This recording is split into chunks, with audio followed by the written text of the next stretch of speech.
অনেকদিন পরে হয়তো এরকম একটা টি-20 টুর্নামেন্ট হচ্ছে বিপিএল এর আগে। তো এটা আমাদের কাছে মনে হয় বিপিএল এর জন্য আমাদের অনেক বেশি কাজে দিবে। গ্লোবাল সুপার লিগে ট্রফি নিয়ে সাফল্য নিয়ে এসে তারপর এনসিএল টি20 ওভার এই টুর্নামেন্টটা কতটা এনজয় করছেন? মানে ক্রিকেট হচ্ছে আসলে আমার কাছে মনে হয় এনভায়রনমেন্টটা খুবই ভালো এবং যে হারে আসলে প্লেয়াররা অনেক এক্সাইটমেন্ট। এরকম টুর্নামেন্ট আমার কাছে মনে হয় যে অনেক দিন পরে হয়েছে। অবশ্যই বিসিবির ধন্যবাদ দিতে চাই, কারণ আমার কাছে মনে হয় অনেক প্লেয়ার এখানে বিপিএলে হয়তো সবাই সুযোগ পায় না, এখানে ওই অপরচুনিটি আছে এবং আমার কাছে মনে হয় যে ইন্টারন্যাশনাল লেভেলের ফ্যাসিলিটিস আছে, কারণ 2 মাঠে খেলা হচ্ছে। সো ওভারঅল আমার কাছে মনে হয় আমাদের প্লেয়ারদের জন্য খুব ভালো একটা টুর্নামেন্ট। আপনি তো অনেক দিনের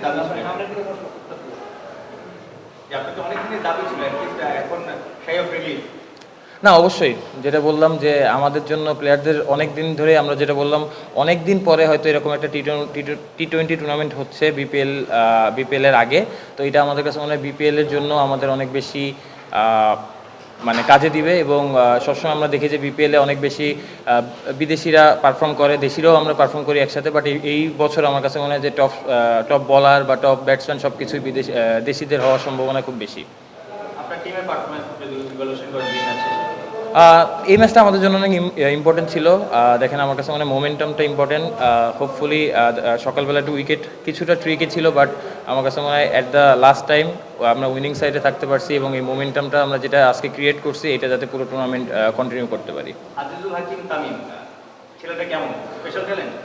অবশ্যই আমার কাছে খুবই ভালো লাগছে এবং আই এম হ্যাপি।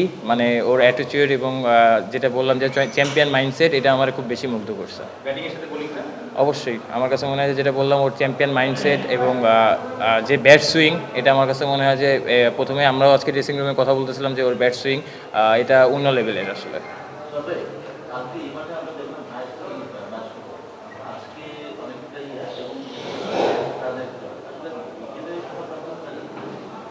না, দেখেন, ব্যাক টু ব্যাক ম্যাচ চলতেছে, প্রতিদিন 2টা করে খেলা চলতেছে, তো উইকেট আপস অ্যান্ড ডাউন হবে। বাট ওভারঅল আমার কাছে মনে হয় যে এই টুর্নামেন্টটা আমাদের জন্য অনেক ইম্পর্টেন্ট ছিল এবং যেটা বললাম যে উইকেট হয়তো কোনো দিন খুব ভালো থাকবে, কোনো দিন খারাপ থাকবে, এইভাবে আসলে যাবে, যেহেতু টুর্নামেন্টটা অনেক বড় এবং অনেক ম্যাচ আমাদের সাথে আছে। তো আমার কাছে মনে হয় যে ওই কোপ আপটা করা ইম্পর্টেন্ট এবং অ্যাজ এ প্লেয়ার হিসাবে আমাদের এটা বোঝা উচিত যে আসলে কোন উইকেটে কেমন রান হবে এবং কোন উইকেটে যেদিন হাই স্কোরিং রান থাকবে ওই দিন খেলা একরকম থাকবে, লো স্কোরিং থাকলে ডিফারেন্ট স্টোরি থাকবে। না, অবশ্যই যেটা বললাম যে আমাদের একটা মোমেন্টাম দরকার ছিল এবং এরকম ম্যাচ জেতার পরে অবশ্যই মোমেন্টামটা ক্রিয়েট হয়, ওই মোমেন্টামটা আমরা কন্টিনিউ করার চেষ্টা করবো পুরো টুর্নামেন্ট। থ্যাংক ইউ ভাই।